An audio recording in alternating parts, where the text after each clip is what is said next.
Let's begin our study of market structures by talking about the assumptions that are going to underlie this first market structure we're going to study carefully, and that's the perfectly competitive market. And we study this market structure because we want to know what is the absolutely most competitive case possible. What would that get us? Where would that get us? And once we know that, then we're going to move to establishing the opposite extreme. What's the least competitive case possible? And it's important to recognize that all we're doing right now is establishing extremes. We are not making an assertion that, oh, all markets are competitive and work the way this market does. No, quite the opposite.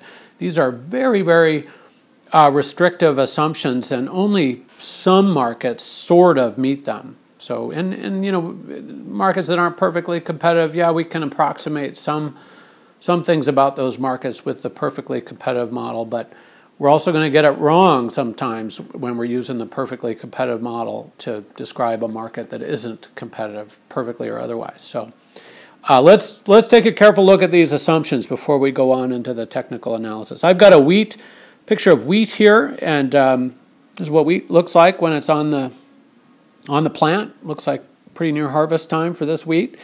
And wheat's a pretty good example of a pretty competitive market, although you'll see even wheat is not quite perfectly competitive.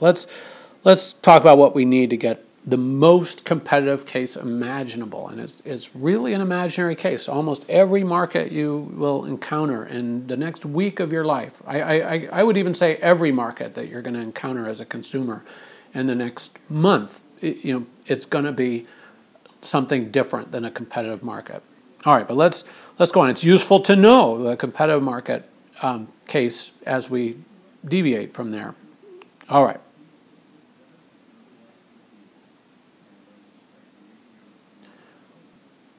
So the first assumption that we need, and this is where even for a wheat market we go a little haywire, all firms sell the same standardized product. You'll hear me say in class homogeneous product. It's just as a fancy way to say all the same kind in Latin, actually. So wheat, to city people like most of us, wheat is wheat, right? But if you were a wheat farmer and you made the statement that all wheat was wheat, they'd laugh at you. They'd throw you out, push you out of their pickup truck. It turns out there's all sorts of varieties. You get different prices depending on the moisture content. There's just all sorts of variability in wheat. But for city people, wheat is wheat. But and it pretty much is, right? There's a lot of different producers for every single type of wheat, even. But we're going to say all products are the same. Why do we need to say that? Not because there's many markets where all products are identical in every respect. It's just we need that assumption if firms are going to compete as fiercely as they could possibly do. Because if they had different types of products, well, the firm making the better product would be insulated somewhat from competition, and then we wouldn't have the perfectly competitive case. So it's not a realistic assumption. We do it because we need it for the most competitive case possible. But then all our conclusions are somewhat dependent on that, or very dependent on that assumption. And if we've got a policy or an outcome in the market that we're studying where differences among products are important, well, then this model's sort of junk. Anyway, so it's important to keep that in mind. All right, many buyers, many sellers. Actually, if you want to look at farmers, you generally see them on their tractors alone in a field, so it's hard to get a picture of many, many farmers. But this one comes from a European protest of trade talks that were going to reduce agricultural subsidies in Europe, and all the farmers blocked all the freeways. No, we want our price supports. We'll talk about price supports a little bit in Chapter 7. But anyway, there's a lot of farmers, just tons of farmers, both in the U.S. and worldwide. So a lot of, even as farms have consolidated, there's still a lot of farmers. So many firms, and then obviously there's many buyers.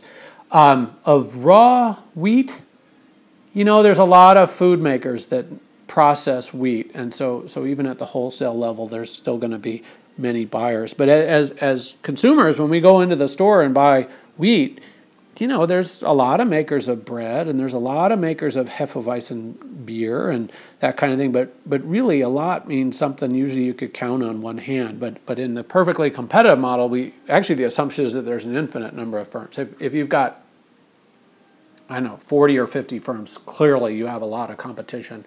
Hundreds more, thousands more, and clearly there's thousands of farmers. And then many buyers. We also assume in the extreme form of this model, infinite number of buyers, and you know, once you're in the hundreds, you've pretty much gotten there. And there's hundreds of buyers of wheat. All right, and then this last assumption, Frank boils them down to just 4. Oh, did I skip one? It looks like I skipped one. I'll get back to it. The buyers and sellers are well informed. Actually, this assumption for perfect competition is extreme. They're perfectly informed. That simply means that producers know the production techniques and the costs that their rivals face.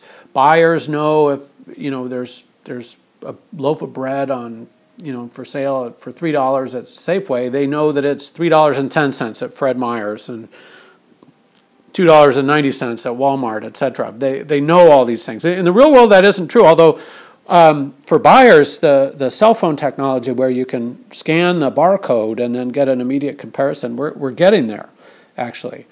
So buyers and sellers are well informed. Now in a competitive marketplace, that's maybe not too bad, but we're going to see there's all sorts of trade secrets. There's industrial espionage. There's firms, you know, hide information and recipes from one another. So this firms are well informed. You know, their information's important to them. They try to get a lot of it, but they're not perfectly informed. Then I forgot this one. Productive resources are mobile, and all that says is that if farmers that were growing barley notice that wheat farmers are the ones driving their new pickups every farming community has a coffee shop where all the farmers are from about 4:30 to 5:30 in the morning. I mean, it's amazing. It's like a traffic jam.